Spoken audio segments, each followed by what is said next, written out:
Okay, so thanks very much, Daphne, and good morning, everyone. So as Daphne just said, I have today the quite challenging task of setting the scene by covering the fundamentals of copyright law for cultural heritage institutions.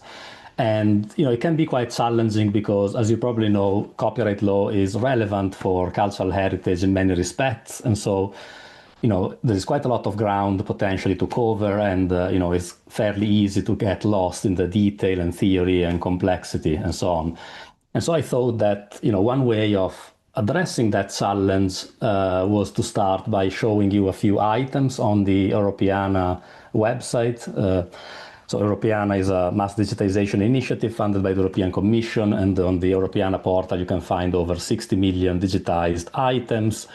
And each item comes with either a license or a statement. So, for example, what you're looking at here is the famous Milkmaid by Vermeers, which is labeled as public domain. So here the Rijksmuseum, which holds this famous painting, digitized it. And, the painting, of course, is out of copyright. And the photograph of that painting has also been labeled as public domain. Then you have other items like this one, where you have a photograph of a statue, which I assume is well out of copyright as well. But here, the German Documentation Center for Art History claims copyright over the photograph. And, probably rightly so. I mean, here is not just a technical, a faithful reproduction of the work, is a photograph that probably involves creative choices. And so, they claim copyright. And then the last example I wanted to briefly show you is this 3D scan. Here, this is a statue of Adam and Eve from the Fitzwilliam Museum in Cambridge.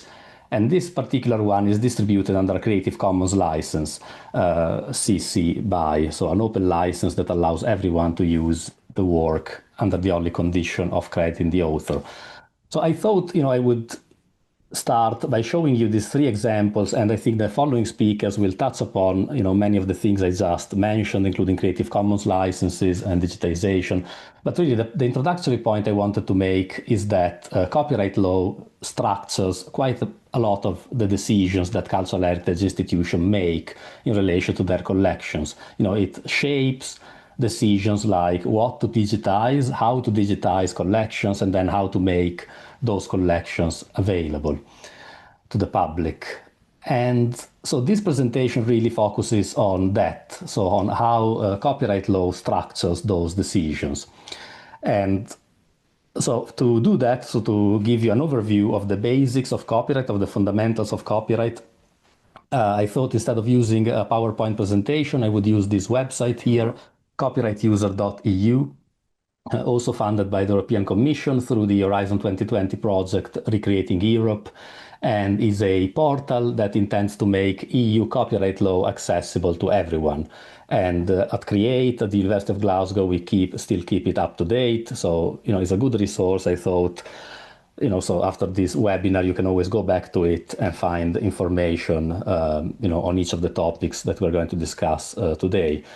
But also I think it's a good way to introduce a first disclaimer about what we're talking about today, which is we are focusing on EU copyright law.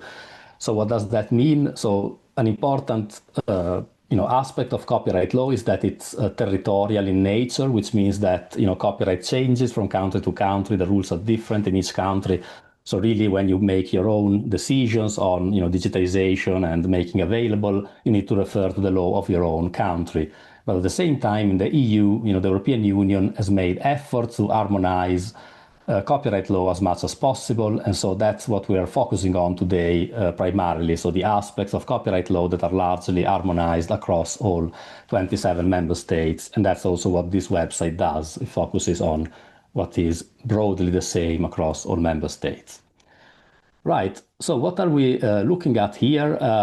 So that's the landing page of copyrightuser.eu, which in a way tries to illustrate what the copyright system intends to do, which is basically, or at least one way of looking at it, is that copyright as a system tries to strike a delicate balance between protecting the interests of creators, of authors, and giving them mechanisms to get rewarded and paid for the use of their work, and so incentivize them to produce new works on the one hand, but then on the other hand to also enable the dissemination of those works, so to enable the public to use and learn from the works created through the incentive of copyright. So this Venn diagram here in a way tries to illustrate that balance. And so if you hover over the left-hand side here, for example, you can see what copyright consists of. So copyright is a bundle of rights, of economic rights, moral rights, and also it provides some related rights. And we'll see each of those shortly and briefly. But so basically the idea, as I said, is that the copyright law gives authors of creative works economic rights, so exclusive rights that authors can use to control how their work is used, basically. So if someone wants to use their work, in principle they'll need permission from the copyright owner. And they'll give permission usually in exchange for a payment, and that way they can make a living out of their work, and that's supposed to act as an incentive to create new works. But then you can see how exclusivity, which is basically the right to say no to someone who wants to use your work, clashes with the ultimate goal of the system, which is the dissemination of knowledge, the learning, and so on. And so to strike that balance, then the copyright system puts limits on those exclusive rights. So for example, those rights don't protect everything. They don't protect ideas. They only protect the expression of ideas.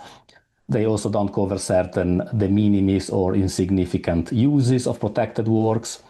And there are also cases where you can use entire or substantial parts of copyright protected works without permission under copyright exceptions, and that's another topic we're going to address later in this webinar.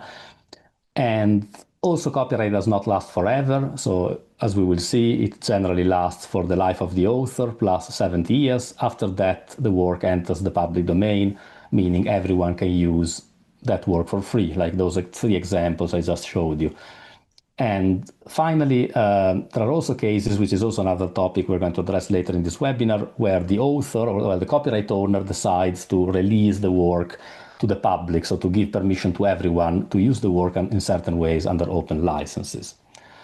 So what I like to do during this short introductory presentation is to basically go through briefly each of these topics I just mentioned, again, showing you where you can find more guidance on this website, and then the next speakers will dive into more detail about some of these aspects.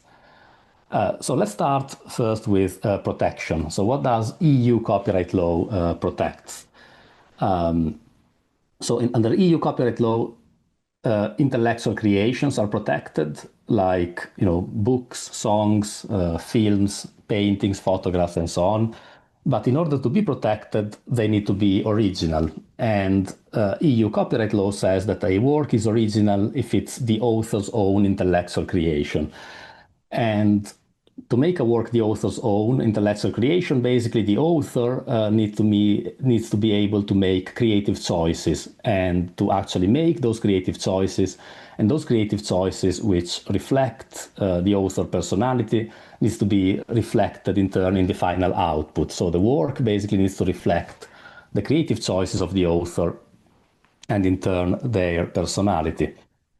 So this is like a lot of words to say basically that a work is original if it originates from the author. So if it's an individual, a human being that creates it, and they create it by making choices, creative choices. So there is a certain level of creativity.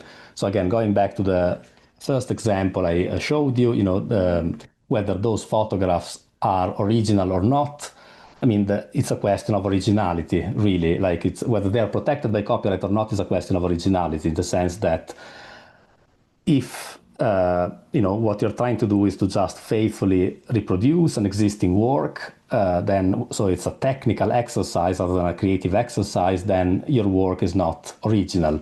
Whereas if you make creative choices, so like the second example I showed you, then is more likely to be original. But anyway, we'll come back to that, and I think one of the next speakers will also address that topic.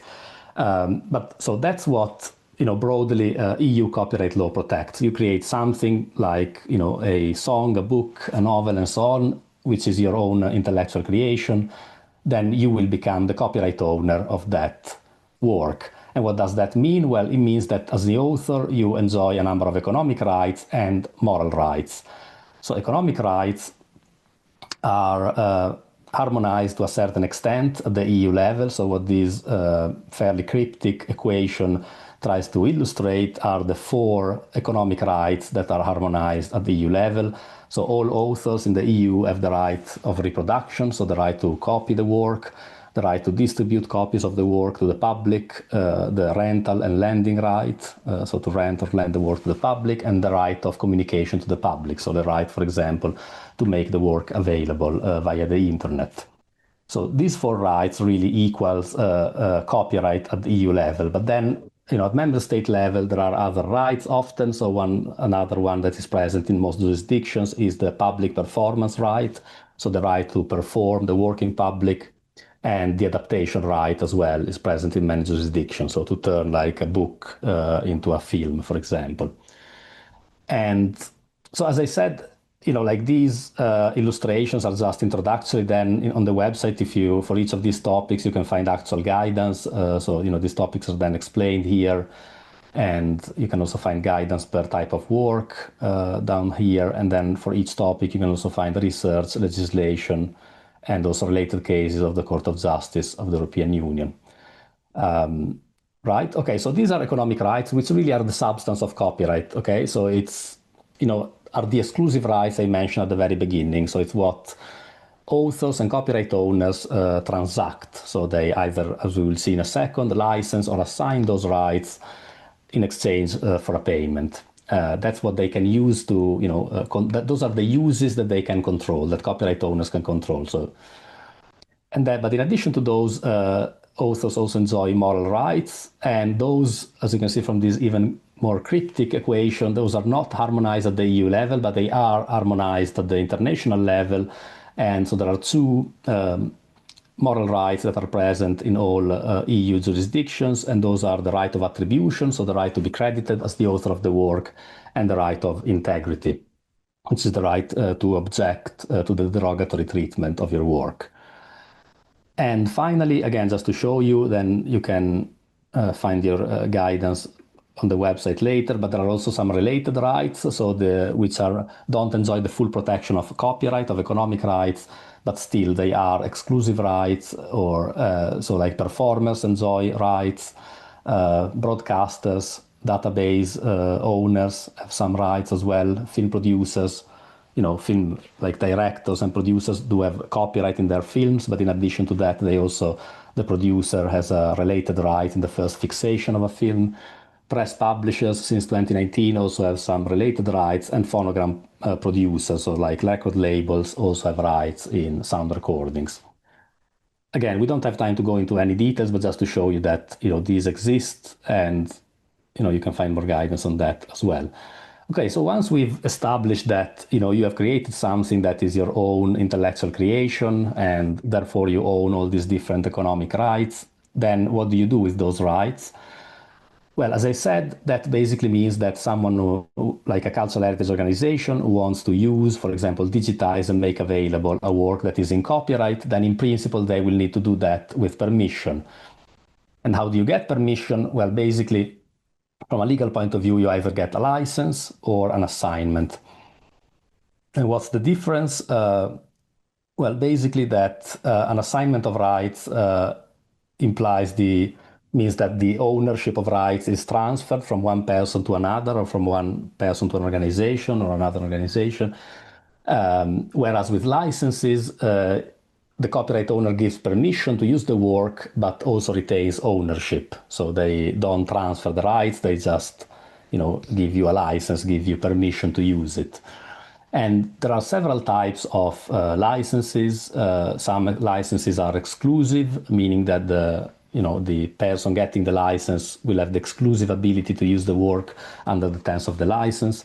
Non-exclusive, which is the opposite. So you as the licensee, as the person or organization getting the license, you have permission to use the work, but the licensor, the person granting the license, can grant the same use, allow the same use to other people at the same time.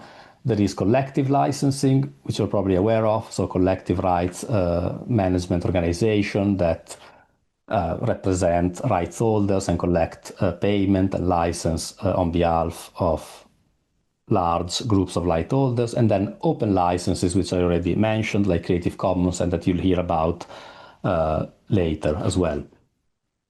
And so one note on exploitation of rights is that economic and related rights can be exploited with assignment and assignment or licenses, but moral rights can't. Moral rights always stay with the authors. In some jurisdictions, they can be waived, but they can't be transferred to another person. And to conclude on protection, then basically, so what happens if someone uses, a copyright protected work without permission? Then, the copyright owner or someone else, like a collecting society on their behalf, or in certain cases, public administration, can enforce those rights in different ways. And again, you can find guidance on that as well. However, as I mentioned at the very beginning, you don't always need permission. So, for example, the system allows you to use existing materials without permission. And the typical example of that is out of copyright materials. So copyright only lasts for a certain period of time. After that, it enters the public domain and everyone can use it for free. So copyright duration is really, is what informs, I think, most of the decisions of cultural heritage organizations in terms of digitization. So cultural heritage institutions tend to digitize things that are out of copyright. So it's a very important set of provisions. And again, here I'll just give you a quick introduction to the topic, and you'll find more guidance on the website. But yeah, the general rule, as I already mentioned, is life of the author plus 70 years. That's for literary, dramatic, musical, and artistic works. So like those I showed you earlier on Europeana. Films is also life of the authors in the plural plus 70 years, but here is after the death of the last to die of these 4 different authors. And a very similar rule applies to works of joint authorship. So when you have more than one author and you can't really distinguish who created what, then the work will enter the public domain 70 years after the death of the last to die of those joint authors. And then for other types of works, the term is not calculated in relation to the life of the author, but is, for example, for anonymous and pseudonymous works, it's 70 years from when the work was made available. For sound recordings and performances fixed in sound recordings or other recordings is 50 years from when the recording was made or the performance took place, or more commonly, if during those initial 50 years the recording is published, then is 70 years after publication. Then you've got 50 years for broadcasts, and finally moral rights. Again, as I mentioned, they're not harmonized at the EU level, unlike economic rights, so they're not harmonized in terms of duration either. But generally, you have 2 types of duration of moral rights. In some countries, they last as long as the economic rights, so they expire together with economic rights 70 years after the death of the author. But in some countries, like France or Italy, for example, they can be perpetual, so they never expire. Right, and then the second area of the law I wanted to briefly mention, and I believe some of the next speakers will touch upon it as well, are copyright exceptions. Okay, so copyright exceptions are situations and circumstances where you can use copyright protected materials without having to get permission from the copyright owner. And the reason why these uses are permitted is because they're considered to be either socially, culturally, politically, or economically beneficial. So these are uses underpinned, for example, by free speech, caricature, parody, pastiche, quotation, criticism, review. Those are all examples of exceptions that are supposed to enable free speech.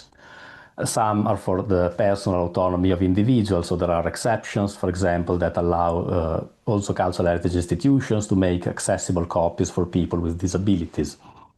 There is a number of exceptions also for teaching and research purposes, and then there are certain exceptions that specifically apply to cultural heritage and cultural heritage organization.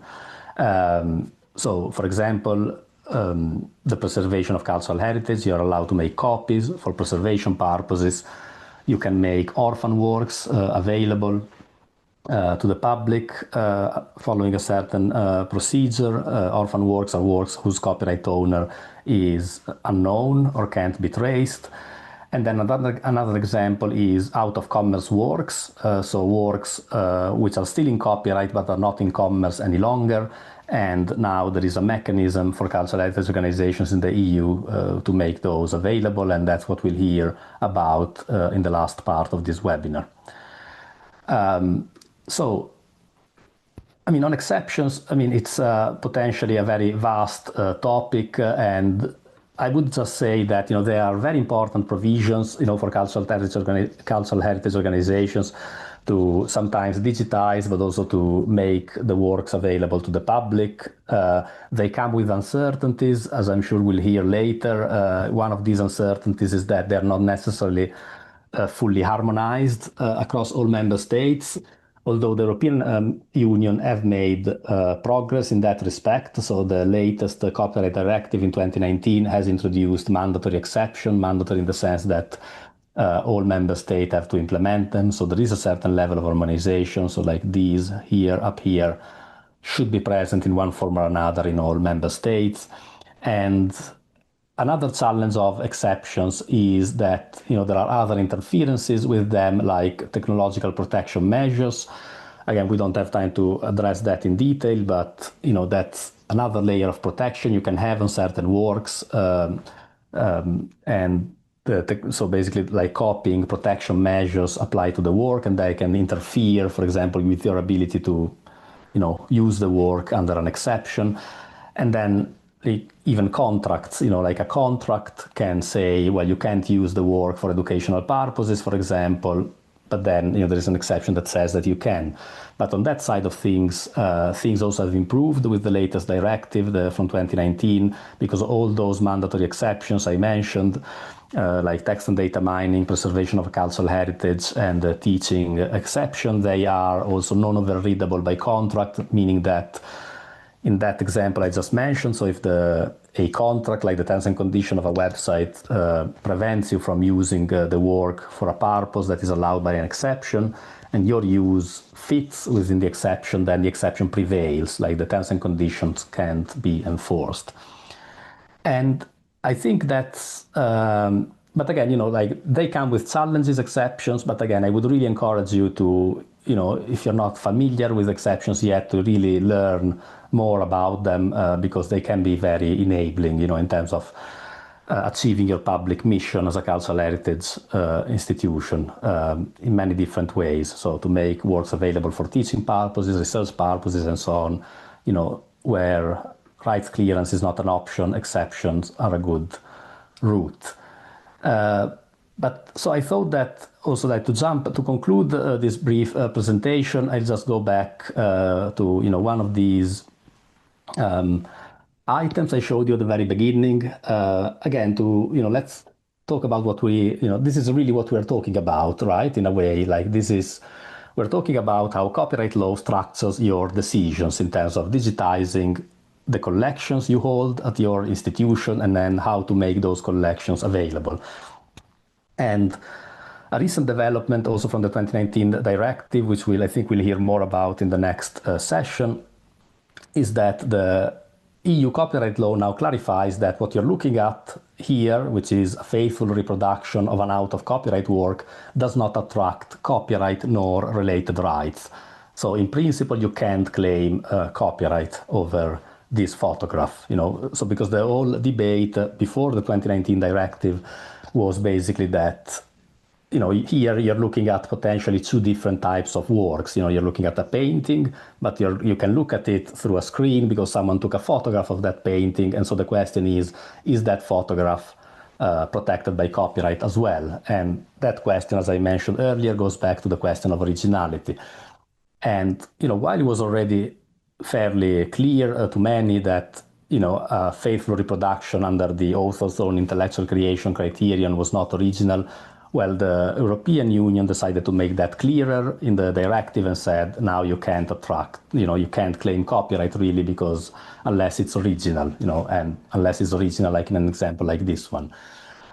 But the last point I wanted to make is that it's interesting to note that the Rijksmuseum, was making these digital reproductions of out-of-copyright works available for free even before the 2019 directive. And I think that's an interesting point to note because it speaks to the fact that you do have, that these decisions are structured by copyright law, but, you don't have, you should be guided by your own public mission. And within copyright law, you can make, your own decisions that are oriented towards the public interest, really.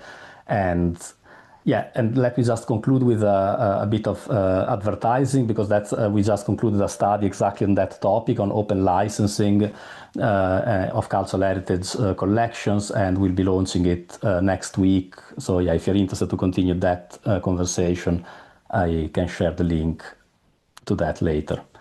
But I think I'll conclude there. I think I used my 25 minutes now. Thank you. Thank you very much, Bart. We have some questions in the chat. We can start with the first one. Are there websites, resources where we can check if the works have become in public domain, particularly for ones from Europe? Yes, I believe there are a number of them. Wikipedia and Wikimedia Commons is an obvious one. I think you can find lists there of works that are out of copyright, but also that are about to become out of copyright. And then, there are a number of initiatives. There is the Public Domain Day, and there is the...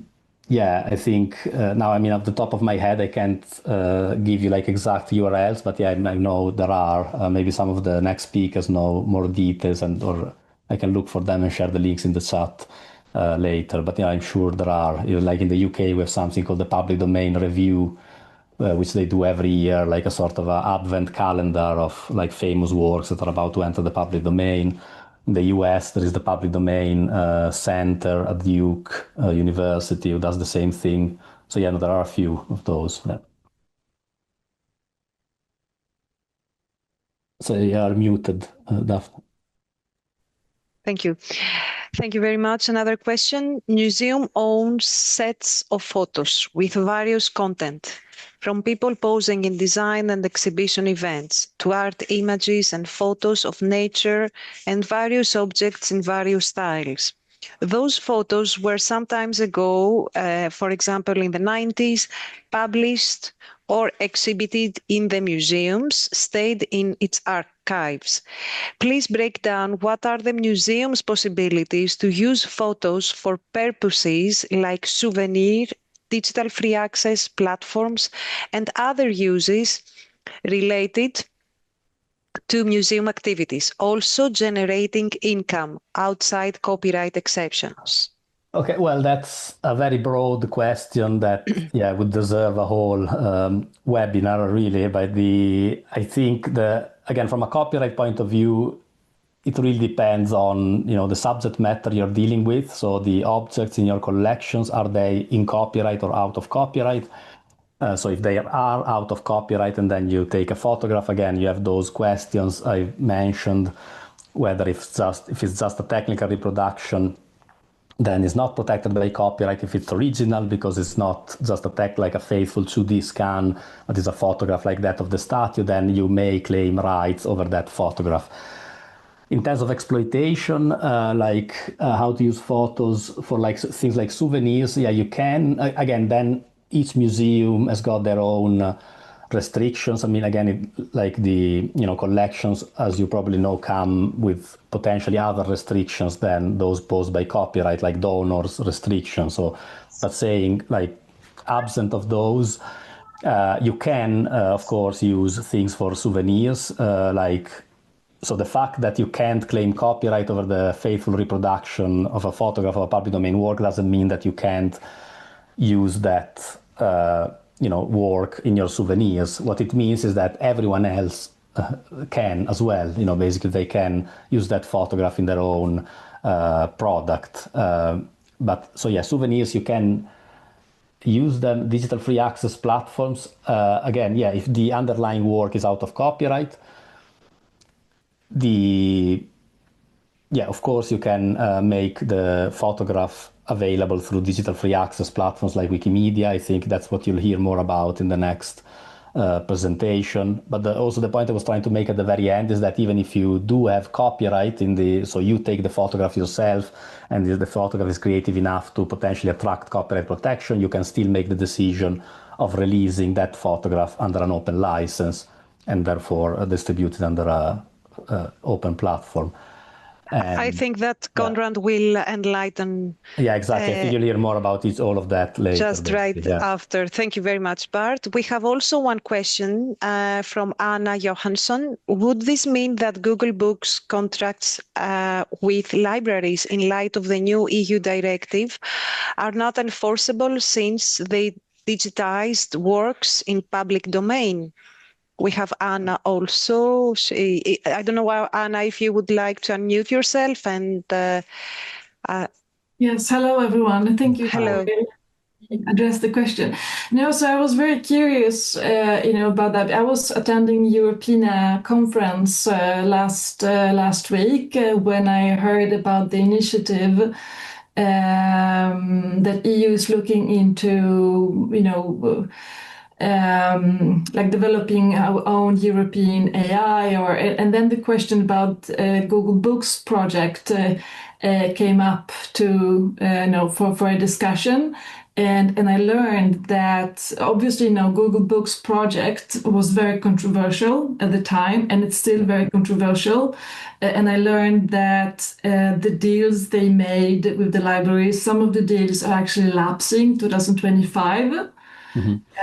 But at the same time, like understanding how the statutory exceptions of the EU directive work, and understanding that, a digital copy of a public domain is not in itself should not be copyright protected. It's a surrogate copy of public domain. That would mean that the deals that Google Books made should not be,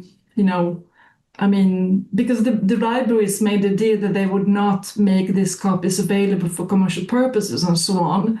And in the first place, these contracts probably should not have been enforceable because the copies itself are not copyright protected because it's public domain. So I just wanted to there's so much confusion and so little clarity about that. So yeah, no, thanks. That's a really good question, and I think the issue there is that the non-overridability clause I mentioned is present only in exceptions, not in the Article 14(1).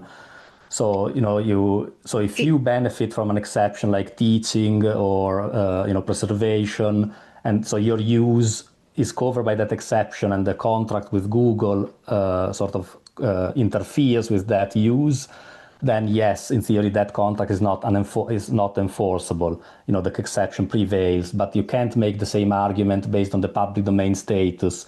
It's not that the public domain status of the work is not overridable by contract. In a way, it still is. Like if you can make like a contract that says, I will digitize your collection, but I get exclusive use over the digitization, like the digitized items for a certain period of time, I'm afraid it's a valid contract. If I may, excuse me, it is good to move forward with the next presentation of Konrad, as we will most probably address these points.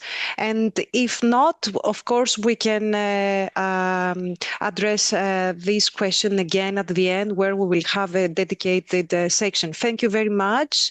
Thank you very much, Anna, and the rest of the participants for the questions.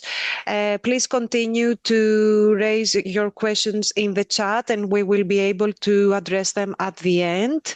Konrad, you can share your screen, and you have the floor. Thank you.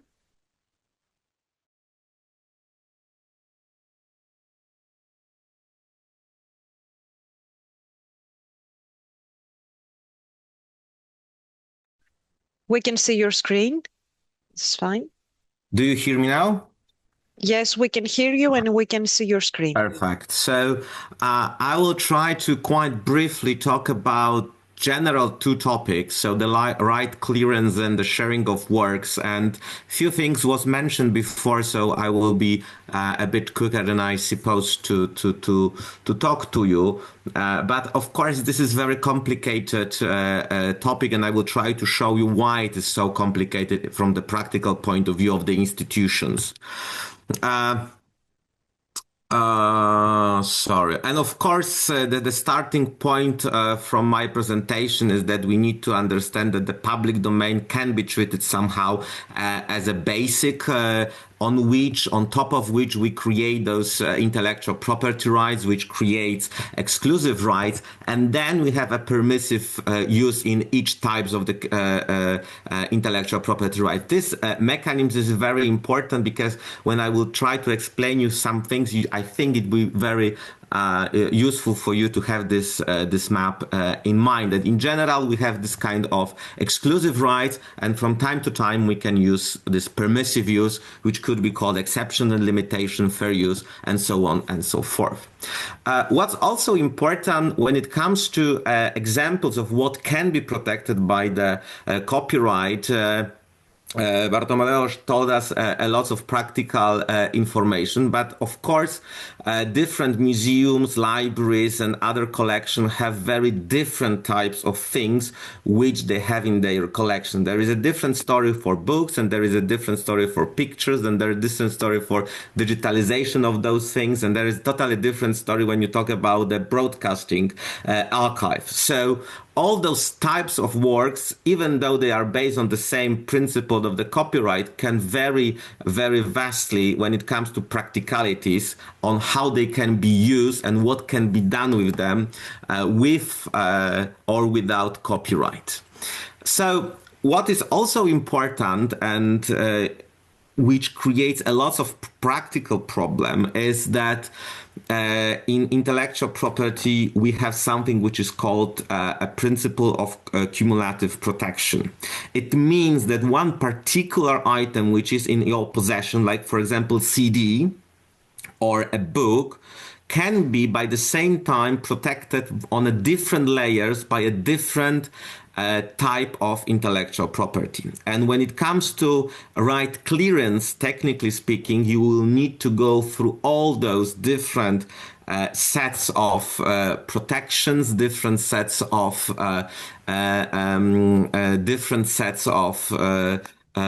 rights, and from time to time you will be able to find out only information about the part of it, and in many of cases you will not be able to find the right information.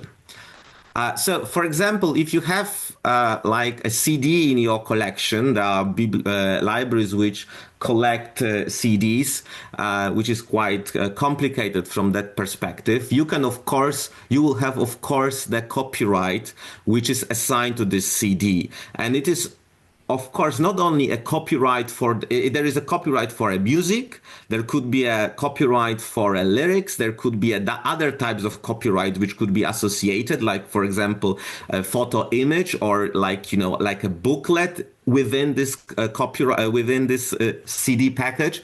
So you need to look for all of those elements. But this is not the end of the story. Then you will have additional layer of rights, which is the right to performance, which could be problematic from some point of view and from some types of situation, and also the rights to phonograms, which is another layer of right. I suppose all those types of rights are mentioned in this web page which was mentioned before, so you can go to understand more detail. But at the end, you need to understand that all those items can be a collection of different layers of IP protection. What's more, when it comes to papers, we will have additional layers of problems, because in some papers usually you can find the things which are protected by copyright, but also we will find things which are not protected by copyright. Maybe there be elements from the public domain. Also, they could be other rights or concerns, like a right for privacy. So you will need, if you want to if you want to make those kind of information public, I think from the legal point of view, you will need to go very detailed right clearance process. We mentioned that before, that the copyright have some kind of characteristics, but from my perspective, I will want to stress two of them. First of all, that the copyright, as was mentioned, it is granted for a particular period of time. We'll go to this in a detail in a moment, and also the territoriality of the copyright. And of course, as it was mentioned, from one side we have a lot of international regulations, conventions, or directive of the Euro 11, which governs the rights element. But at the end, all those exceptions, limitations, which are typically used by the libraries, museums, galleries, or archives, are very unharmonized. We make this kind of analysis for our research, and the variety of those regulations are very problematic, which means that even though if you be able to somehow manage those things, probably you'll be able to only manage it on your own country. We mentioned that before, so I will not talk about this in detail. Here also a short list of the related rights, which can also be important, especially when you have in your collection things like CDs, DVDs, VGR, and things like that. So you need to somehow have in mind performance rights, rights to phonograms, rights to videograms, rights to program broadcast, and database rights. As from our experience, we know that in the library you can find totally different items. There could be, original items which were, bought or give to the library from the normal sources, but also you will find some kind of private recordings or private recordings from the TV, and this makes even more complication when it comes to what can be done with those kind of things.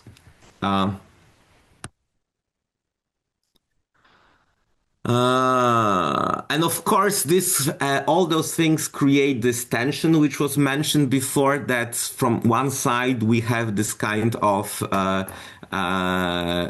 public mission of cultural heritage institution, which their aim is to make acquisition of works, preservation of works, exhibition of works, or also communication of works. And on the other side, we have those rights which are assigned or connected with particular items, of course, in a big umbrella of the copyright. And unfortunately, not all of those public missions things are addressed perfectly by the law, and in many case scenario you can get a bit frustrated that you will not be able to do it according to your mission. Even though copyright tried to strike the balance, I would say that this is an ongoing process, and without your real engagement in changing some kind of regulation, you will face a lot of problems with that. So at the end, you need to understand that if you have some kind of items in your collection, it doesn't mean that you are able to use them. If you have things in your collection as an owner of the collection, or you have those or you have those things in your possession because of the deposit of our other stuff, you can use it as a material object, but to use it as a copyrightable object, it could be more problematic. And to figure it out, if it's possible for you to use it, you need to go through the process which is called right clearance. And to be honest, this year we make a survey, and we are going to publish a paper in which we try to understand how different institutions have their attitude to the right clearance, how they are conducting the right clearance in practical way.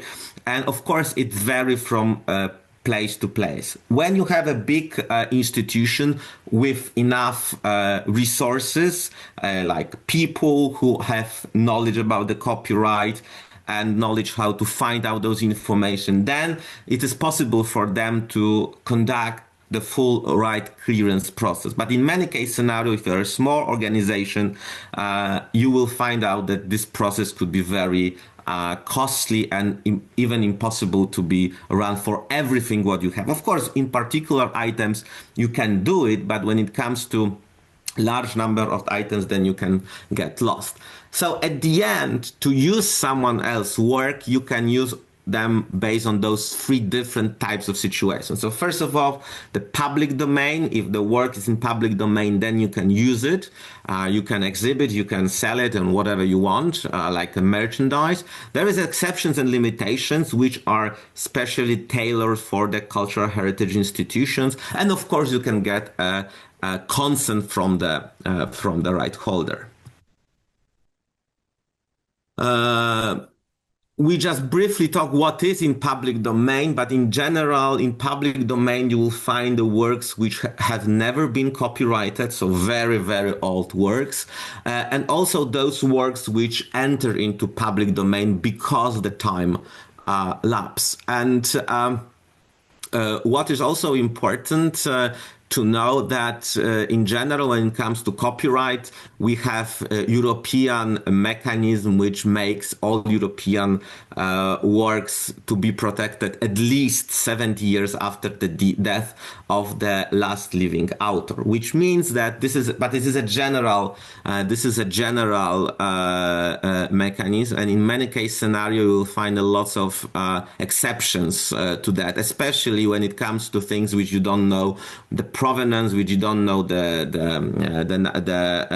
name of the author, and then it could become more even more problematic. We have in Europe this directive on the terms of protection of copyright and certain related rights. As it was mentioned, in general, you have this rule of 70 years after the death, but also you have a different additional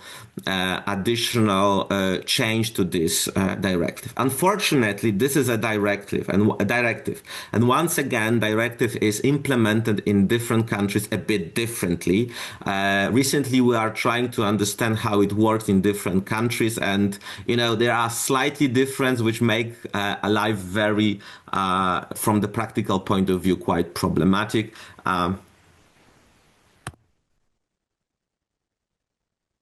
Here is the Polish copyright mechanism, which is more or less the same as is in European Union, but even though you can find differences. And I'm sure, because we're just running this test, that this is the same case in different countries. So you need to understand that this general law could apply a bit differently. But also I told you that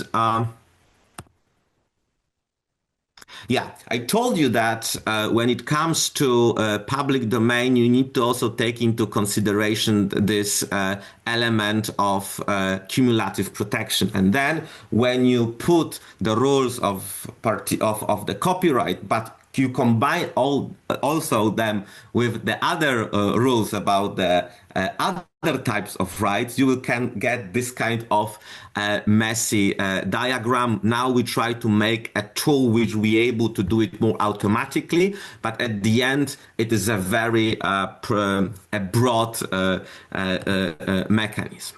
So at the end also we have a lot of problems, because even though something enter into a public domain, it also could open a lot of open questions if it's possible for you to use it totally freely. And of course, famous discussion of the Steamboat Willie, which entered into a public domain last year after a long time of making this protection longer and longer.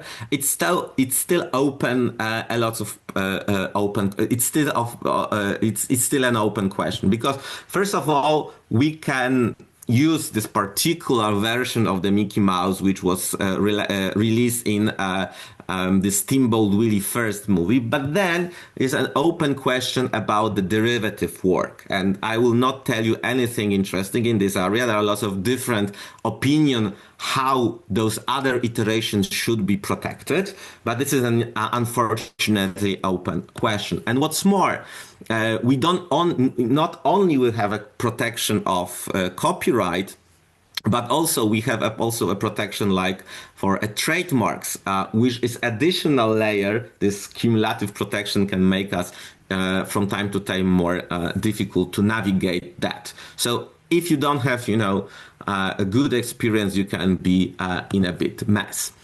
And of course, in Europe, you have also a very famous, or I would say unfamous situation when it comes to Eiffel Tower in public domain. And everybody says that, of course, Eiffel Tower is in public domain. But at the end, we have this famous or unfamous judgment from 1992, which tried to convince people that mere putting the lights on the Eiffel Tower creates original visual creation, and it is still protected by the copyright. And of course, this standard of originality, which was mentioned before, it varies from country to country, and a different country have a different attitude how to resolve that. And that's why in practical matters, when it comes to understand what can I do with something based on public domain, the best way is to look in this very, schematic way, which says that if you have a work which was produced before this date, it is almost certainly in public domain. Then you have a gray area of situation in which something may be in public domain or may not be in public domain, and you need to go for a right clearance. And the things which was produced after the date are more certainly in copyright, and then you cannot rely on the public domain mechanism. Of course, you can have something which is called also public domain mark, which was mentioned before, but it is not something which is a legal status. It is just like information, but at the end, somebody can assign the sign with a mistake. So it will create a lot of problem, but it is still a possibility. So this is a kind of information, but you cannot always rely on that information totally. When it comes to copyright exception, I mentioned you that there are a plethora of copyright exception which could be used by the cultural heritage institutions, but if you want to look at them quite in detail, I will give you those two web pages. First one is a copyright exception, which is run by the Comunia organization. You can find all the copyright exceptions and their short summaries for each of the European country. And also, if you want to go to more detail or to more depth, I also recommend you the webpage Copyright Flexibilities, which is based with, which was created by the Recreating Europe Consortium, which gives you even more detailed information about what types of exceptional limitation are there. When it comes to cultural heritage institutions, I will just briefly mention you a few of them which could be used in general in this context. But at the end, once again, you need to understand that this is something which is put in the directive, and each country have a different way of implementing those exceptions, first of all. And second of all, in many countries, some of those exceptions are not implemented at all, because those are exceptions which are optional. So there is a preservation exception from the InfoSoc directive. There is research and private study exception, which allows you to create ebooks and display them on those magical terminals. You can have a very small exception for advertising the public exhibition or sale of artistic works if you are doing this kind of exhibition. And there is, of course, the public lending right derogation, which is very important because this is something on which most of the European libraries operates. Also, we have those new exceptions, those which are mandatory and those which cannot be override by contracts from this new copyright directives. And so, of course, it is a text and data meaningful purpose for scientific research and preservation of cultural heritage. Also, we have this additional mechanism, I would say, orphan works and out-of-commerce work, but my friend at the end will tell you more about those specific mechanisms of how to make works available. And of course, this is something which was mentioned during the questions. From my perspective, there is no certain exception which can make entire collection public. Out-of-commerce work, or it make possible to make works available when it comes to parts of a collection, like, for example, collection of photographs. When the collection of photographs will be run some kind of small right clearance process, then there will be possibility to make it available under certain conditions. But except this mechanism, there is no such a thing which allows you to digitalize whole collection. So you need to go item by item. And also that's why you can only do whole collection if they are based on the public domain works. This is one thing, and the second thing is this consent of the right holder. And when it comes to the consent of the right holder or entitled person, you can see those I would say 4 situations on which you can base your action. And of course, you have this transfer of rights, which was mentioned, which is the most important. You as an institution from time to time acquire the rights, for example, from your employees, but also when you organize, for example, some kind of event, you are able to get some rights. But in most case scenario, when it comes to usage of those types of works from the cultural heritage institution perspective, you usually base your action on traditional license. So you are enter into a license traditional on paper with all those beautiful legal wordings. And sometimes you can do it through something which is called collective management organization. Then you can have a CC license which I will mention in a second. But also we discovered during our process that from time to time, especially when the risk is very low, institutions can rely on a simple consent, in a sense that if you send a mail to the artist who is the owner of the copyright in particular item, and he will say, yes, you can display this, for example, on your Facebook, or you can make this something. From time to time, institutions also rely on this kind of simple concept. Of course, it's better to have a more formal and more structural way of getting the consent, but from time to time, it's good enough to do that.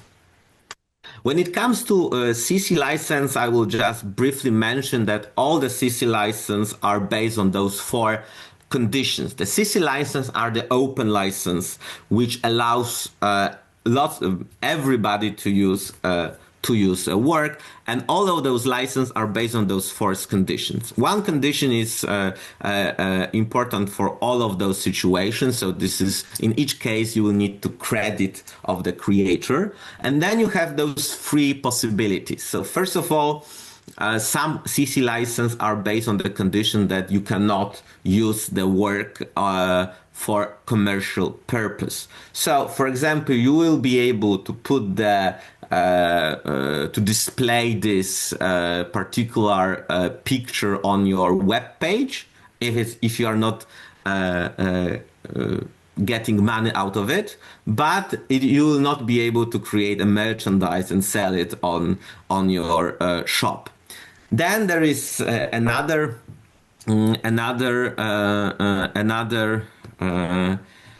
condition, which is share a right, which means that if some item is made available on this condition, it means that also your output need to be done on the same condition. So if somebody allows you to use his work on the share-alike condition, it means that you, for example, integrating this work into your work, you will also need to do on the same conditions. And the third condition is no derivatives, so no adaptation, which means that you are only allowed to use the work as it is, but you are not allowed to change anything within this work. And of course, I'm just saying in a very short version, but on the Creative Commons webpage, you will find all those 6 licenses, which with this very short explanation, which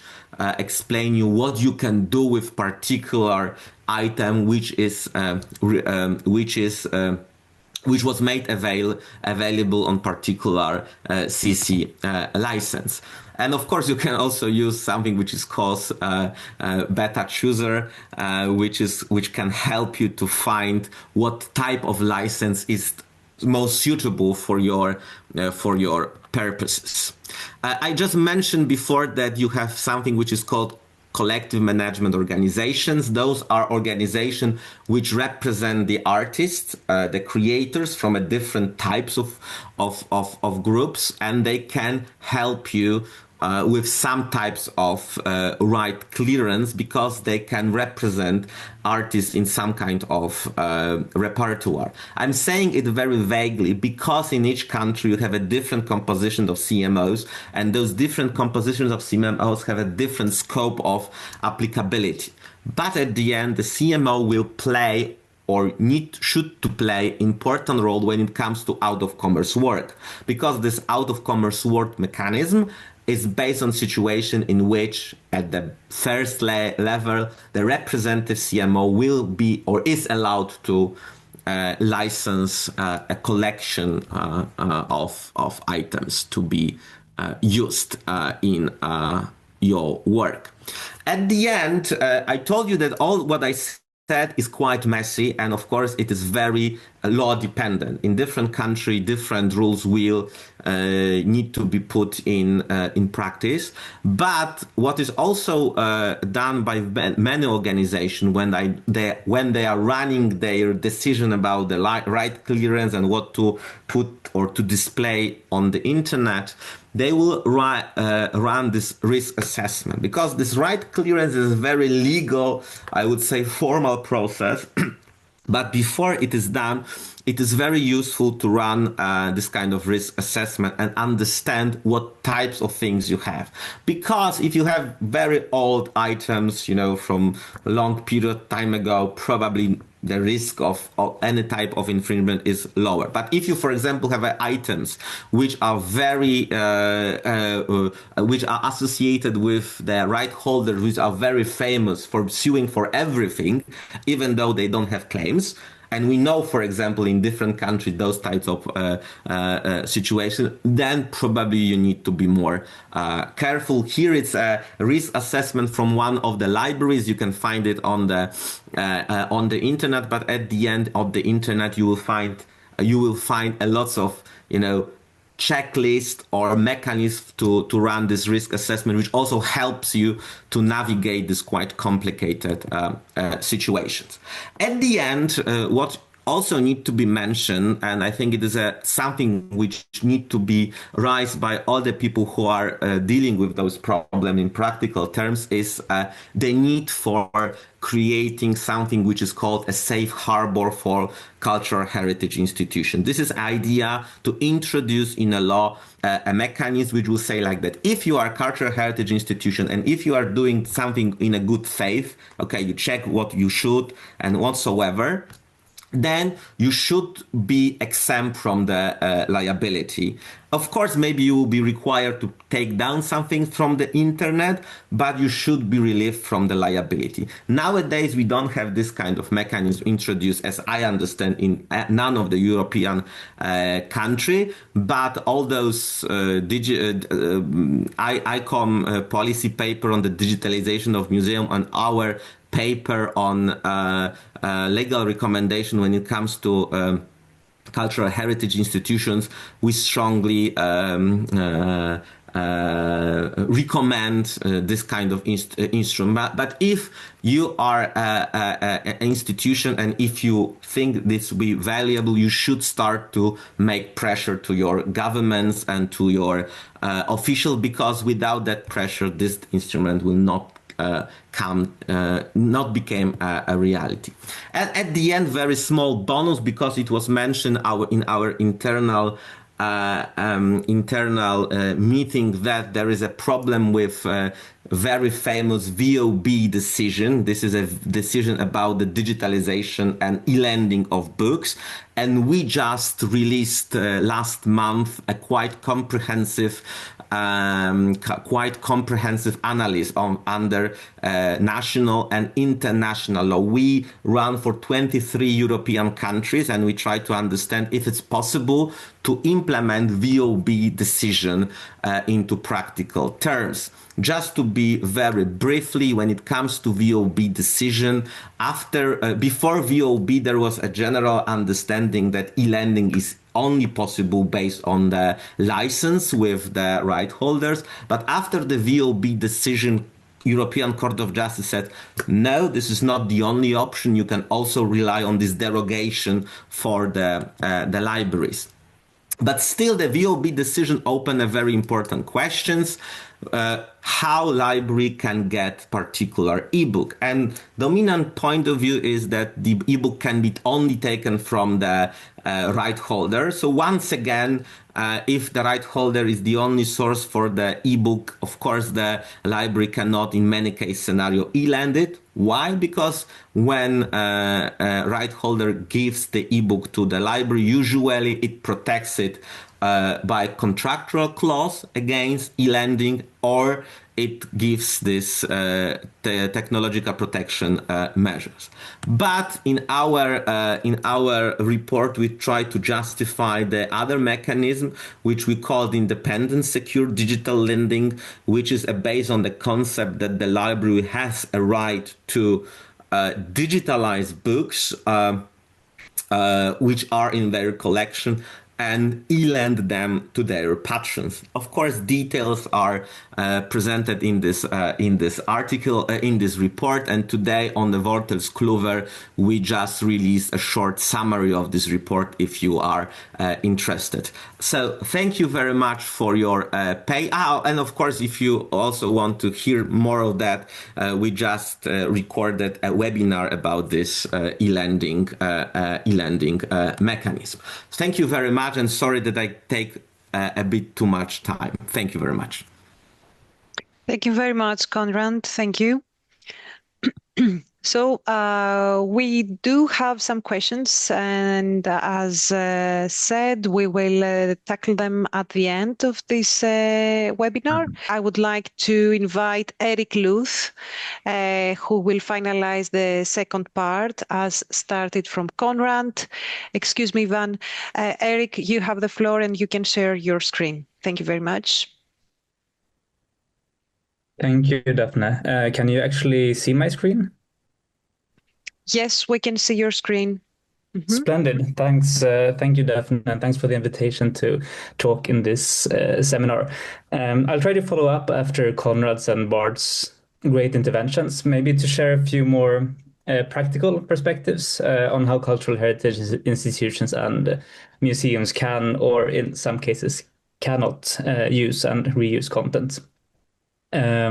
My name is Eric Luth, and I work for the Swedish chapter of the Wikimedia movement as a policy expert, as Daphne mentioned, primarily focusing on digital issues. Copyright is thus a central part of my work, and the Wikimedia movement, as many of you might know, is the global community behind platforms such as Wikipedia, Wikimedia Commons, and many others.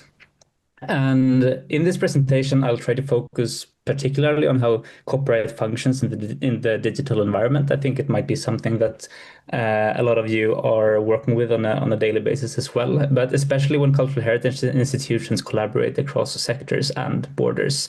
And also try to mention a few words on how public-private partnerships can navigate in these complex landscapes, because I understand that that's something that a lot of cultural heritage institutions find challenging. I also just wanted to add that in addition to my work with Wikimedia, I also serve as a national coordinator for Knowledge Rights 21, which is a pan-European network advocating for the right to access to knowledge and to conduct research freely across Europe. And I was also an expert in government inquiry in Sweden, looking into the exceptions and limitations in copyright law, for example, aiming at simplifying and clarifying copyright for cultural heritage institutions. And I think that process offered a lot of valuable insights into some of the challenges and solutions that we will be discussing today, though it's a topic that could for sure easily fill a presentation of its own.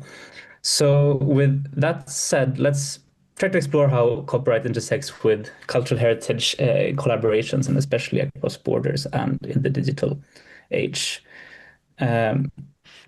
Let's see if I can change the slide. Yes. So as I think that both Bart and Konrad in different ways mentioned, like almost all of the digital work that we are doing in the digital environment is in one way or another impacted by copyright. So the internet is, of course, a very global place. What you put online will, unless it's behind some kind of walls or technical protection measures and so on, be digitally accessible anywhere. The object on the slide is a featured image from Wikipedia that shows a Persian instrument from 1772 or 1187 in the Persian calendar that was digitized and made available globally by the Khalili collections.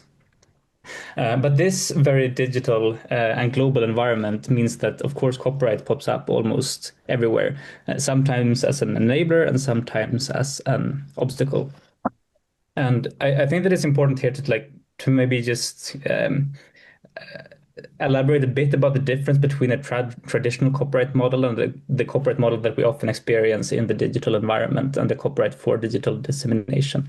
Because the traditional fundamental understanding of copyright law is, of course, that creators and rights holders are granted exclusive rights over, for example, reproduction, distribution, and public communication of their works. And the access is conditional and typically limited to those who obtain permission to access the works via licensing agreements or sometimes fees. And by default, this access is restricted unless an explicit clearance is granted, as Konrad also just elaborated on. And this is a context in which, of course, a lot of cultural heritage institutions still need to work when dealing with works that are in copyrights. But again, I think that is the topic of another conversation.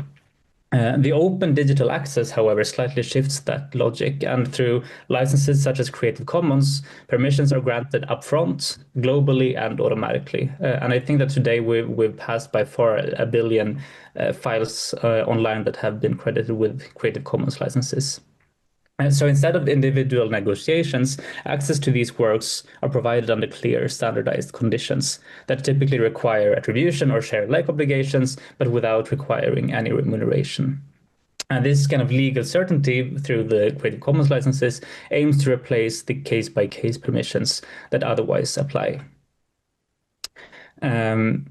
I just wanted to mention as well that, of course, when we deal with cultural heritage collections, some or a lot of the content might be in the public domain. And I think that Konrad spoke very well about public domain, but these rules, of course, still diverge at the global level. But in the EU, even though, as Konrad mentioned, there's a lot of exceptions and national peculiarities, but in idea or in theory, the copyright duration is harmonized at life plus 70 years. So when a work enters the public domain in one member state, it is in theory public domain across the entire European Union. That, in a sense, provides a foundation for open digital access. Of course, there are certain national cultural heritage or property laws that may create exceptions to this rule or additional requirements, but I think that those are specific discussions for a different context. What I want to say with this is that when you release works online, institutions must recognize the global nature of the internet, and the open licensing of this is not like it's not a side effect that things are globally accessible, but it's a deliberate design of the open licenses and a choice that embraces global reuse to support education, research, and cultural heritage across borders. So if a work is not in the public domain, I think it's crucial that you study very closely the exceptions and limitations that are available. And I think that Jurgis will in a few moments talk more about the out-of-commerce works provisions. And otherwise you need to work according to the mechanism that Konrad just mentioned, or sign individual licenses. And I will not go too closely into licenses, as I think that is the focus of another webinar as well. So the rest of my focus will be mostly on, or I will focus mostly on content where you can communicate works to the general public based on public domain, a Creative Commons license, or an exception or a limitation. And the general theme, of course, today is copyright as it applies to public interest or cultural heritage institutions, and how it enables or limits access for education, research, and public engagement in the digital environment. So, like to kind of build on Konrad's and Bart's theoretic entry points, I'll start by a concrete example that maybe take things a bit to the more practical level. So what you see on the screen are the weapons and the mask that was used in the 1792 assassination of King Gustavus III of Sweden at the masquerade at a ball at the opera, which is a very dramatic incident in Swedish modern history and comes at the exams of all history classes. These objects are preserved at the Royal Armoury in Stockholm. And almost a decade ago, the Royal Armoury, I think, became the first kind of large-scale digital collaboration partner with Wikimedia Sweden. So together we uploaded thousands of images to Wikimedia Commons, which is the media repository of the Wikimedia movement, and integrated the media into the Wikipedia articles to ensure global access. And at that time, the museum had roughly 600,000 physical visitors every year. In contrast, their digitized collections on the Wikimedia platforms received more than 17 million views in the same time period, which is more than 20 times their on-site audience. And I think that this illustrates quite well how open digital dissemination that is enabled by copyright frameworks that allow or encourage reuse can dramatically expand the access to cultural heritage beyond national borders and institutional walls, and especially when it's done in partnerships and as collaborations. And since then, similar partnerships have emerged across Europe, much in line with EU policy priorities. It might be with national museums, archives, and libraries in Sweden, United Kingdom, Germany, France, Italy, Poland, and so on and so on, and often facilitated in partnerships with, for example, Wikimedia or other civil society organizations or companies. The annual digital access report by the Association of Swedish Museums reported that in 2024, the Wikimedia, the files that were shared on the Wikimedia platforms accounted for 165 million views of the collections of its member organizations, which was nearly 90% of their digital reach. And yet only 10 to 15% of their members actually reported metrics on how content in their collections were viewed on Wikimedia, which kind of, I think, shows both the impacts of working with digital platforms such as the Wikimedia platforms and the untapped potential. So in the next few slides, I'll try to delve a bit deeper into the potential of public-private partnerships. Let me give, however, one more concrete example of how partnerships between public interest institutions and external stakeholders can play out in practice. So for 5 years, we ran a partnership with the UNESCO archives to make photographs from their collections available on the Wikimedia platforms. Thousands of images, such as this photo of a, how would you say in English, a gondola in Venice, are now freely accessible on the Wikimedia platforms for education, research, or any purpose, really. And of course, these collaborations require a lot of investment. It takes time, a lot of expertise is required, and of course, coordination on both sides. But I also think that there's a long-term capacity building effect that really can strengthen institutional workflows. Through the partnership that we ran with UNESCO Archives, both sides eventually developed much smoother technical processes for batch uploads of files, for structuring the metadata, for cleaning the data, to ensure that the collections are discoverable and usable. But perhaps more importantly, we also built a lot of mutual understanding around copyright management. UNESCO's legal teams became more familiar with the practical implications of Creative Commons licensing, and we gained a greater insight into the specific legal and organizational complexities that intergovernmental bodies face, which is also perhaps a conversation for another forum. But what matters here is that such partnerships create not just access to content, but also a lot of resilience. building internal expertise on, for example, rights management, licensing, and public-private partnerships.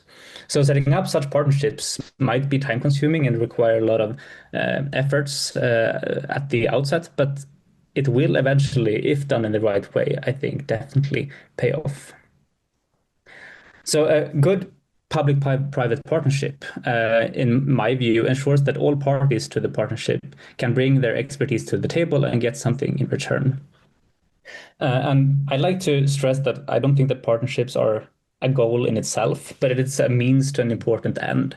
And what that end is, it might depend on what kind of organization or institution that you are. So perhaps rather than starting to think about, do I need to have a partnership, rather think about what is the end that you want to reach and how can public-private partnerships help reach that. And in the partnerships that I have been involved with in my work at Wikimedia Sweden, like in partnerships with cultural heritage institutions, I think external parties can bring a lot of crucial expertise, for example, on metadata enrichment or platform hosting. Can also be about the actual digitization of the work or tech partnerships to make innovative uses of the content of the cultural heritage institutions. And these are all areas where there are external stakeholders that might come with a lot of crucial expertise and experiences. But when entering into such partnerships to make cultural heritage content available online, my experience is quite strong that legal clarity must be established already at the outset. And it may seem like kind of a minor administrative hurdle, but I think that unresolved legal uncertainties tend to just come back repeatedly throughout the project that might create delays, conflicts, or indeed loss of opportunities later down the way. And I think that this might be particularly important when you deal with kind of institutions that might have different missions or motivations. So to give one practical example, Wikimedia Sweden for a few years ago partnered with a startup developing a genealogy application. And for us, like one of the core principles when we work is that the output of any partnership must be freely accessible to everyone. So this startup sought our expertise on Wikidata, which is the structured database of the Wikimedia movement. And I think that while the collaboration itself went very well, we had to agree in writing early on in the project that all educational materials would be freely licensed and openly accessible, meaning no closed training sessions and no restricted educational content. So by clarifying this already from the start, I think that both sides eventually got what they needed and the public benefited from open access to the results.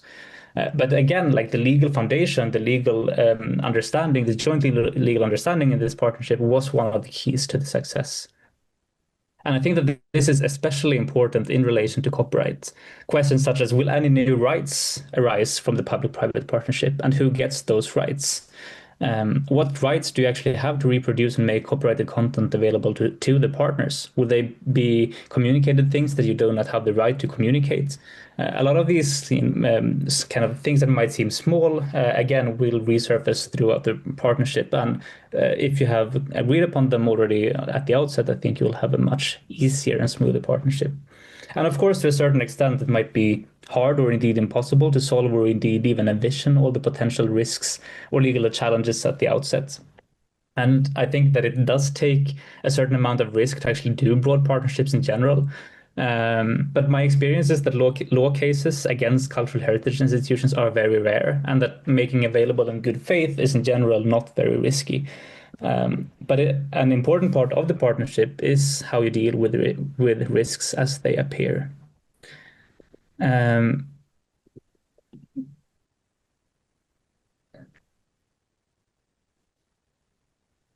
I also strongly advise institutions that want to begin a journey with a long-term with a public-private partnership to start with the simple cases. For example, perhaps beginning with public domain works that you own out, that you have in your collections. Objects falling within your collections where there are no or limited third-party rights involved.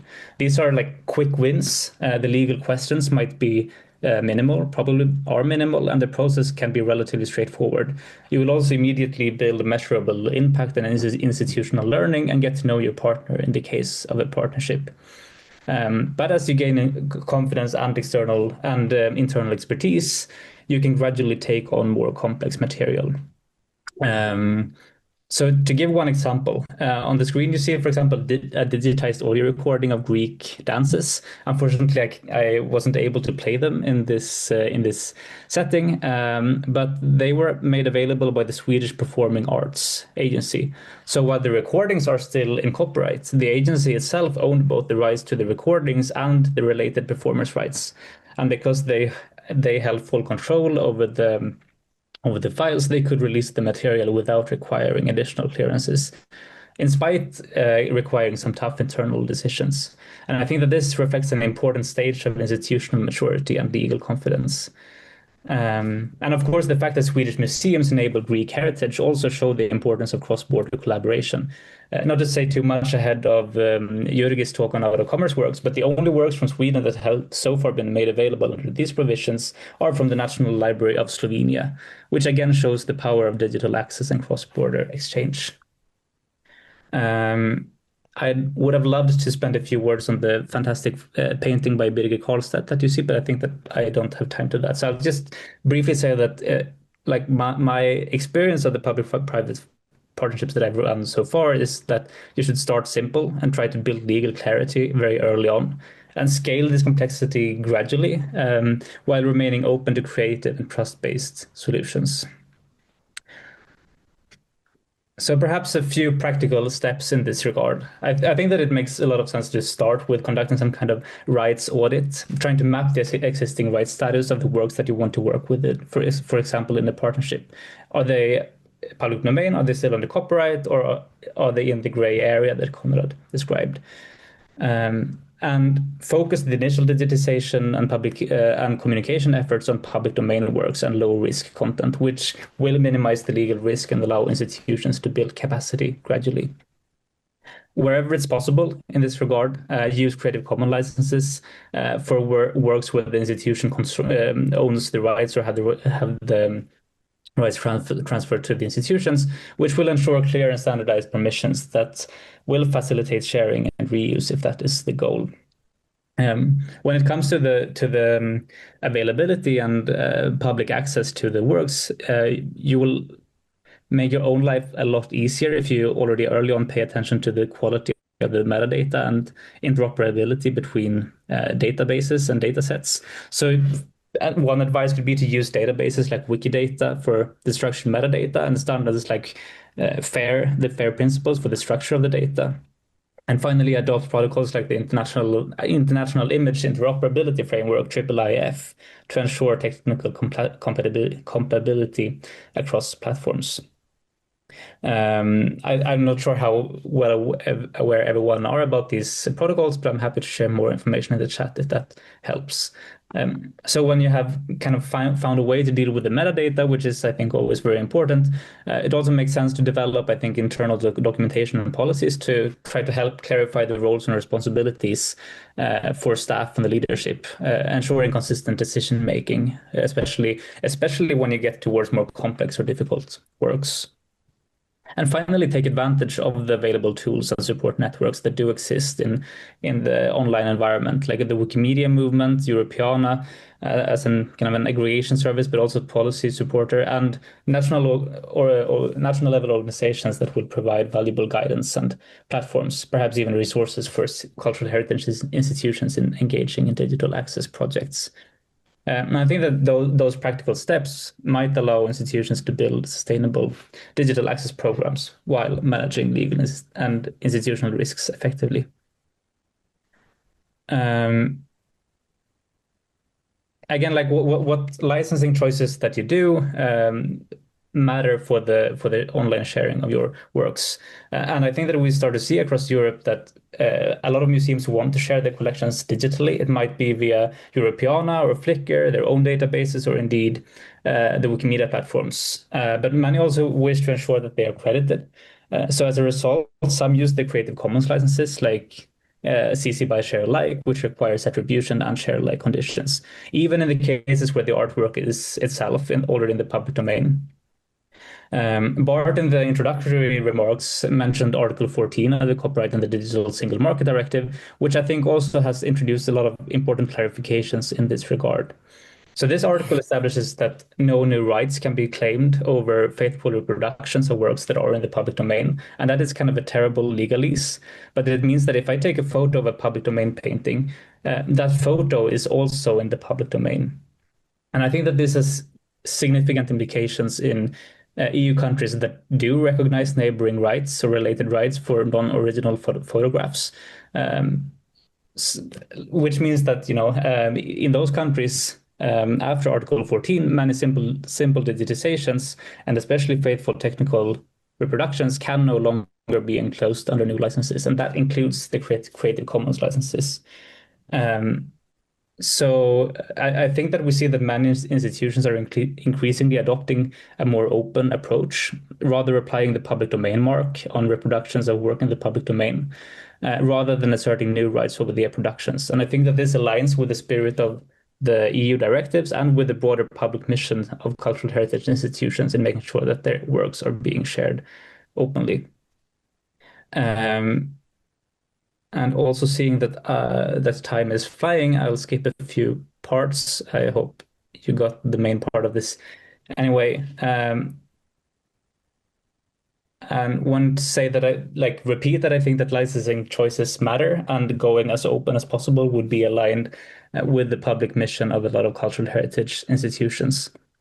I also wanted to share the two maybe last points in this presentation is that even though licensing choices matter, and that the openness of the metadata and the media kind of are the factors that will define whether you actually get large spread of the content that you share online or not.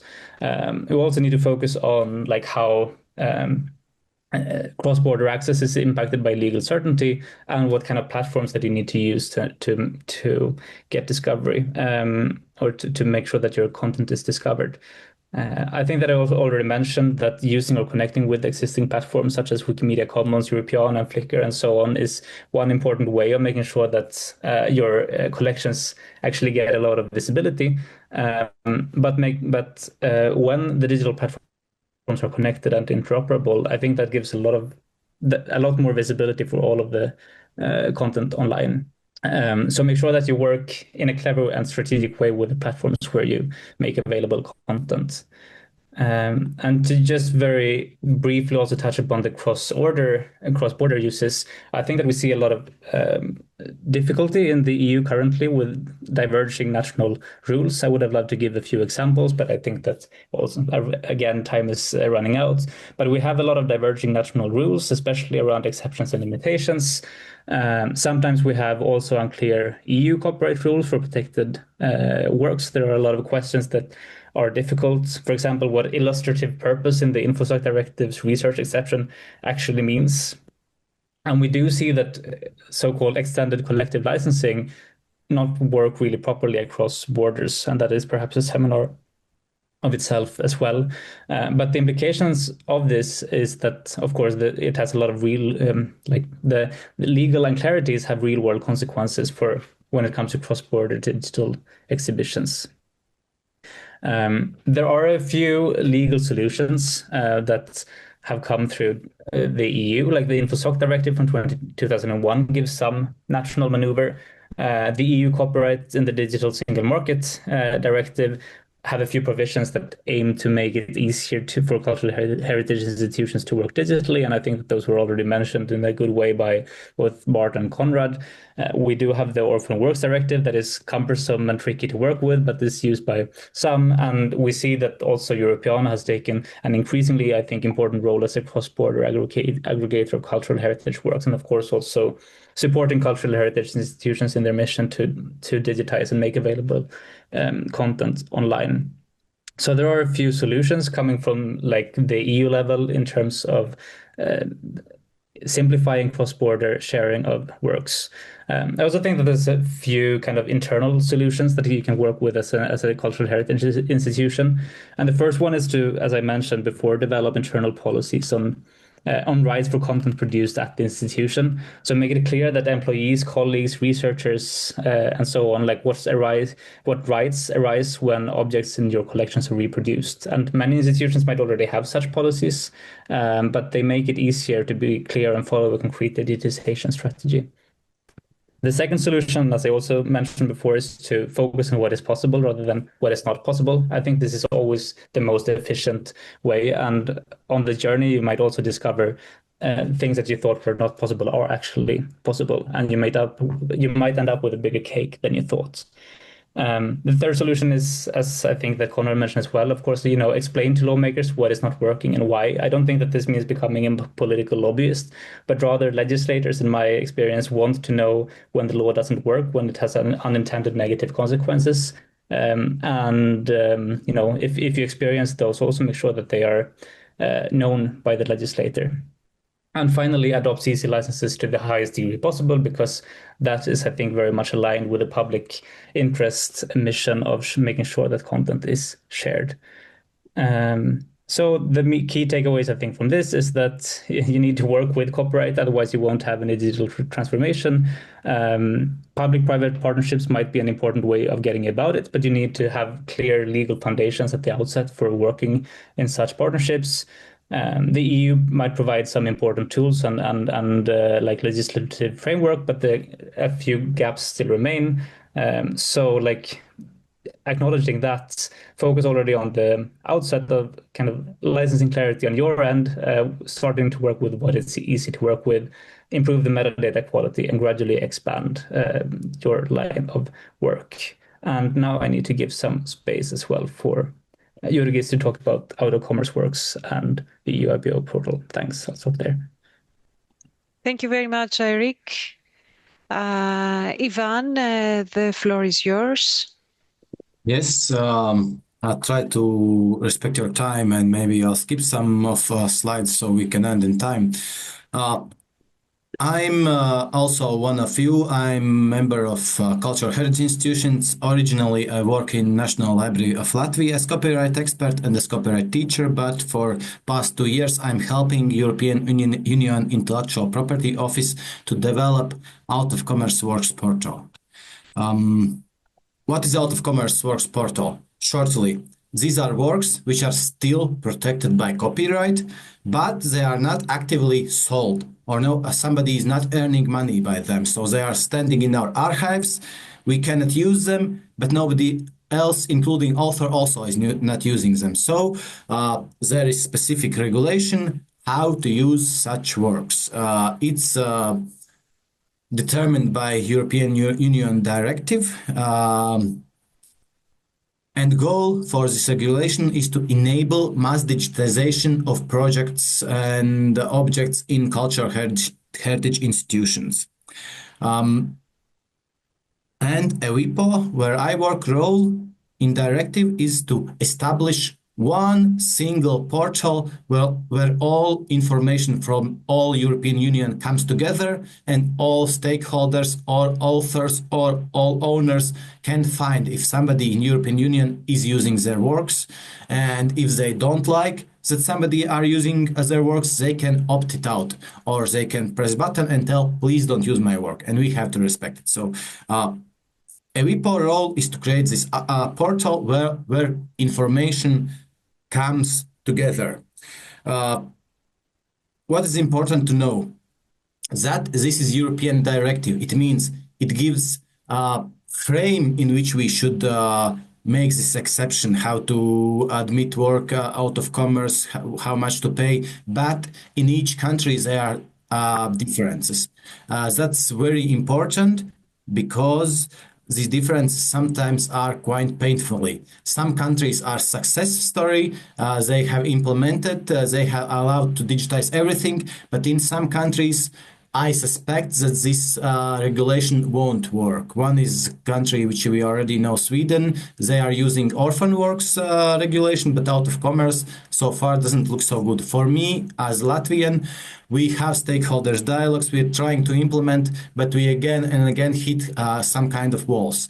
But like Netherlands, they have achieved a lot. Germany also have achieved a lot. So it's different in each country.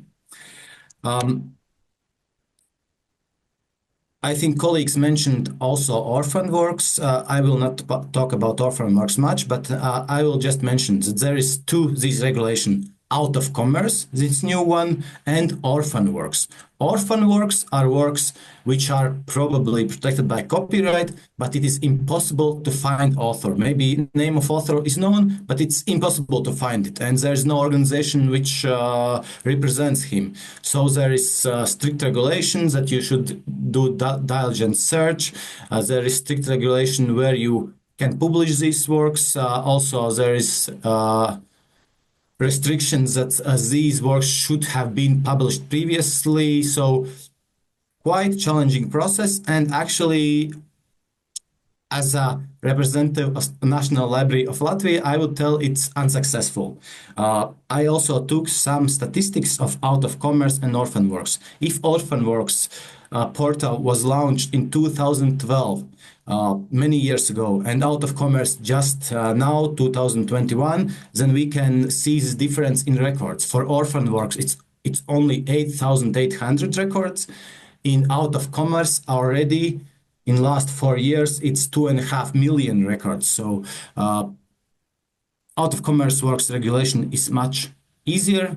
Orphan works is too heavy, and I don't know. I think it should be changed, or maybe it should be implemented in out of commerce. It's a discussion for future.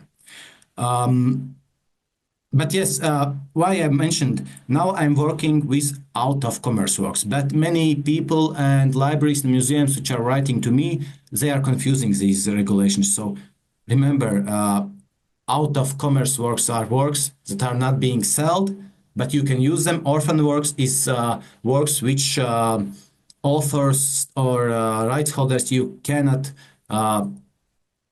identify. So let's get back to Out of Commerce Works portal. It's portal where all information from European Union comes together, and all authors, stakeholders, other cultural heritage institutions can see what has been digitized, what's being used where. But what is most important, all these decisions, which work is out of commerce work, what kind of license is based on, if there is some request for happens in member states. We are just a place where we share information, and all this information in the middle comes together. We don't make any decisions about works. Just to understand how it happens. First of all is stakeholders dialogue. Museums, archives, Ministry of Culture or Ministry of Justice, it depends from country, and authors organizations, collective management organizations comes together, and then they decide which works can be out of commerce, what are the regulation. In some countries there is said that work should be out of commerce for 10 years, 20 years, and only then it is out of commerce. In some countries there is regulation that no matter how long it has been out of commerce, if at the moment it's not sold somewhere in shops or online, then it is out of commerce. So it depends. Each country does this decision, then they agree if literature should be used under licenses and photographies maybe should be used as exception. They decided, and then organization do these steps which they nationally agreed. They ask authors, do you agree? They sign license, and then they publish these records in their portals. But before that, they send this information to us, to EWIPO, upload records, and 6 months they should be published here in our portal. So all authors and rights holders can check if their work is not here. If author finds their work, they can opt it out and tell, don't use it. And authors have the right to opt out their works even if they don't have a reason.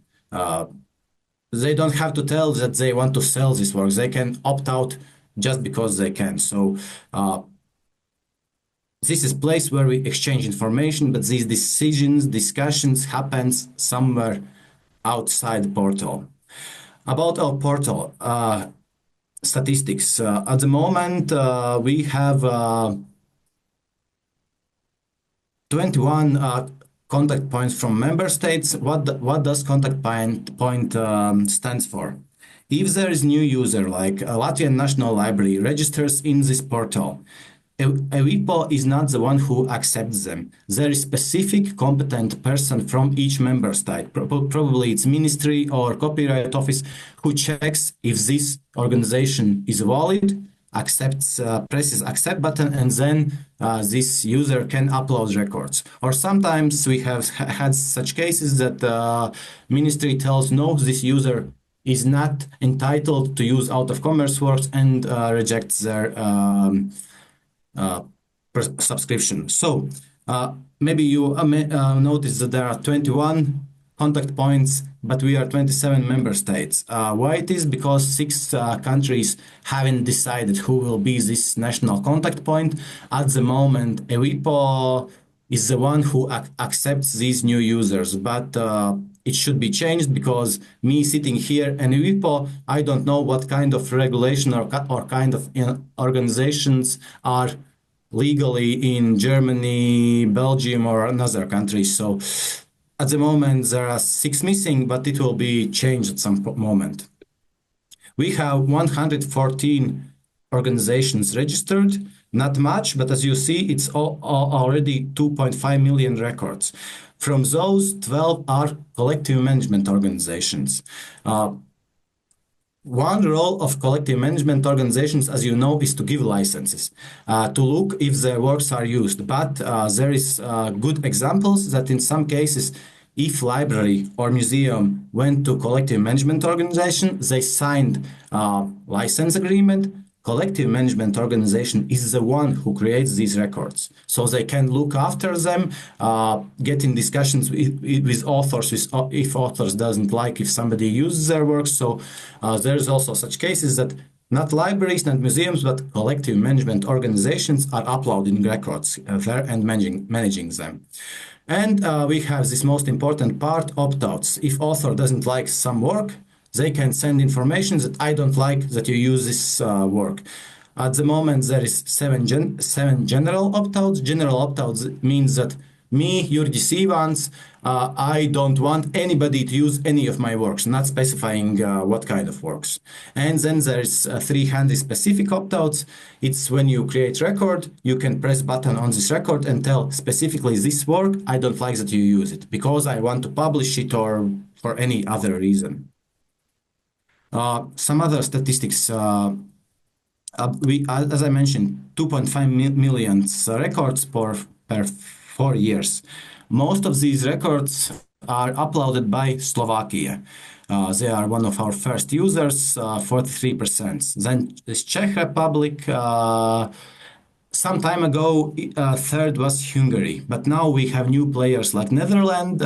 This year they finalized the stakeholder dialogues and almost 500,000 records are already uploaded in our system. So these numbers will change rapidly because Slovakia is uploading like constantly for 4 years, but Netherlands in 1 year just created a bunch of records. So when all countries will end their stakeholder dialogues, I think these numbers will be completely different because there are some big countries with huge archives which should be digitized and put in our portal.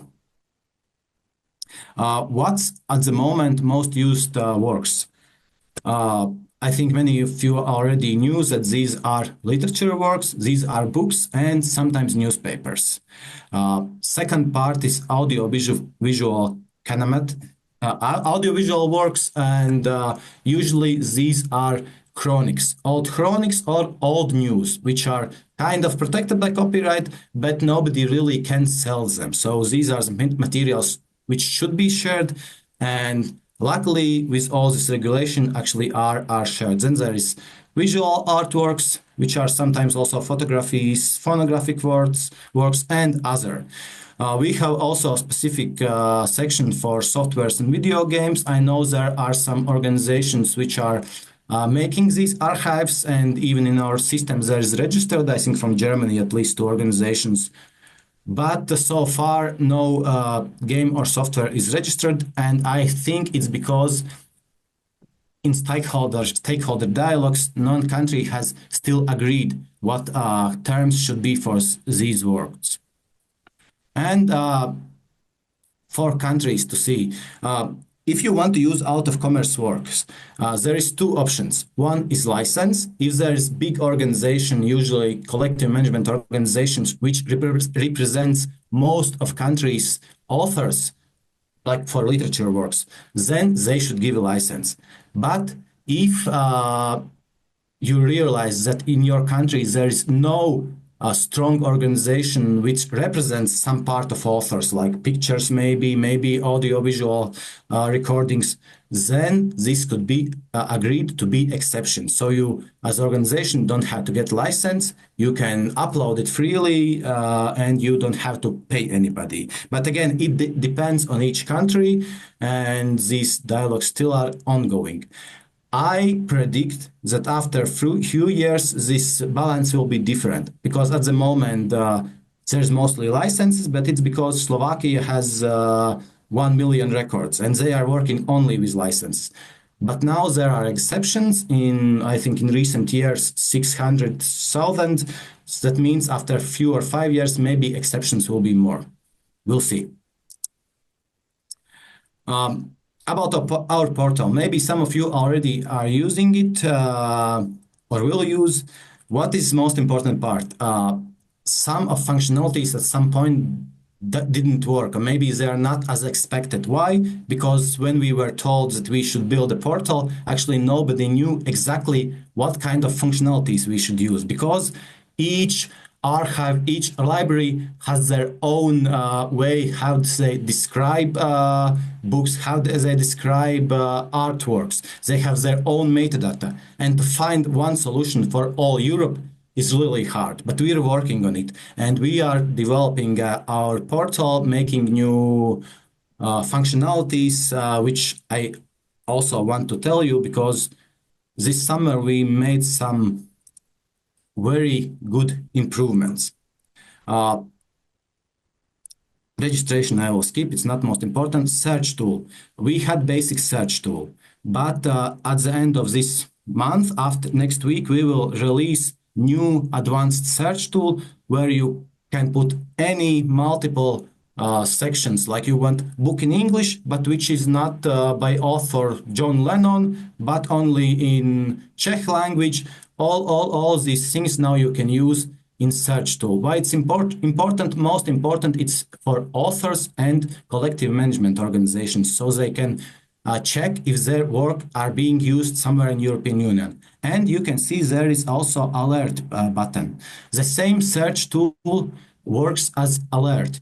You set all these conditions like I'm Jurgis Ivans, I write my names and I write Latvian language, and I want to know if somebody are using my work. So I press alert button, and then I have option to set how frequently system checks if there is my name, my work, and all these things. It can be weekly, it can be daily, or it can be once a month, and system will send me on my email updates about works which are being used. This is, as I mentioned, most important for authors.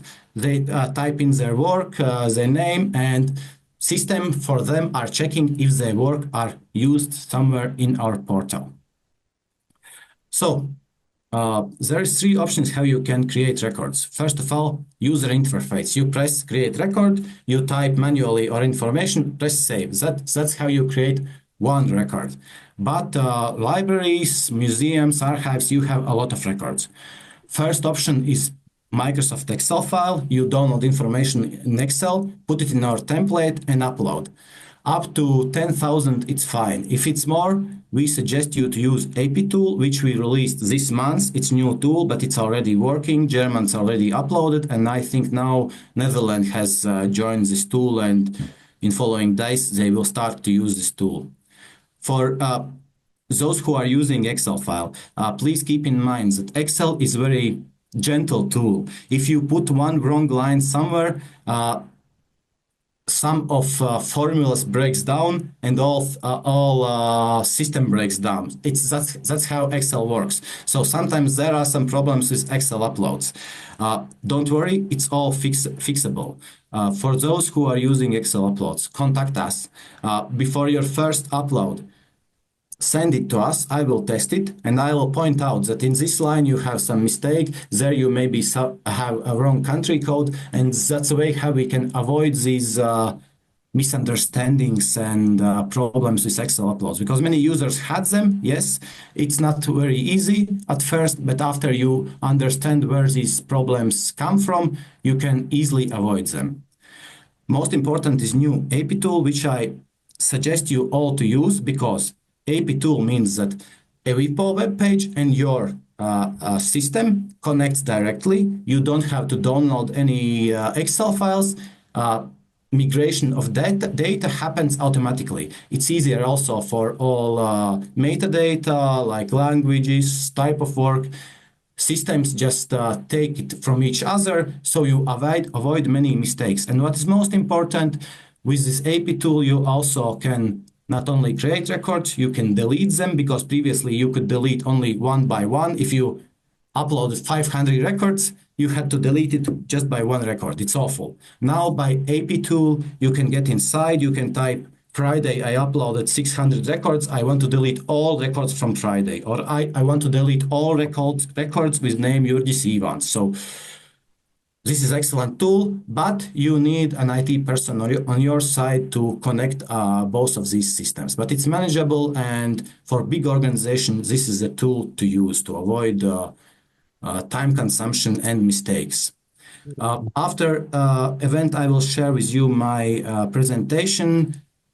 Check the upload guide, check information about AP tool.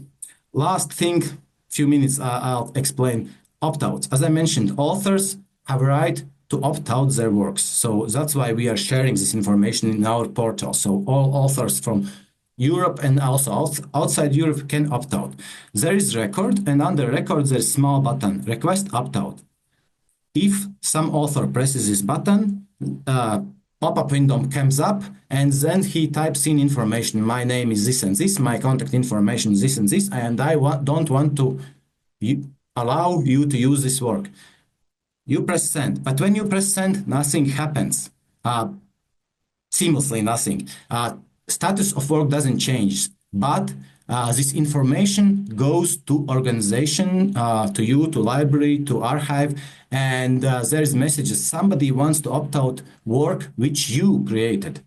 And you as an organization should get in touch, look at this request, and decide for your country and for your regulation, is it true opt-out, or maybe it's fake, or maybe this right holder doesn't have these things, because probably some of you know that archives and libraries have sensitive material, which usually some relatives wants to remove, but not based on copyright, based on private life, private beliefs. So there can be such things. So decision if this opt-out is valid lies on cultural heritage institution or your inside institutions like Ministry of Culture, Copyright Office, or these things.